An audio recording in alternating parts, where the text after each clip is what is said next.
Sementara itu, staf khusus Menteri Lingkungan Hidup dan Kehutanan RI, Hani Adiati, menegaskan rencana reklamasi Teluk Benoa berbahaya bagi alam Bali. Untuk itu, pihaknya menyarankan agar rencana reklamasi Teluk Benoa dikaji ulang.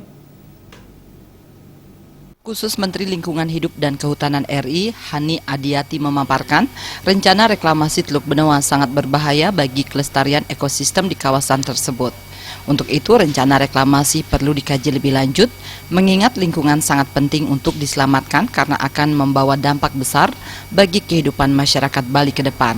Tidak hanya mengancam keselamatan lingkungan alam Bali, reklamasi Teluk Benoa juga membahayakan kelestarian lingkungan di area pengambilan material untuk pengurugan Teluk Benoa. Bukan cuma di Bali aja, dari sumber tanahnya, sumber batunya yang akan diambil di Lombok Timur, itu juga dalam rencana kelola dan rencana RPL-nya itu juga kami minta dicermati ulang. Untuk dari kementerian rekomendasinya begitu.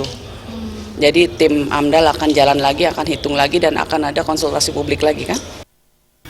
Hani mengajak seluruh masyarakat dan komponen masyarakat Bali bersama-sama membenahi lingkungan mangrove yang dijadikan alasan pembenaran dilakukannya reklamasi Teluk Benoa. Bila semua perusahaan besar di Bali dimintai CSR untuk perbaikan mangrove, maka tidak ada lagi alasan melakukan reklamasi. Purnama dan Supiatna, Bali TV.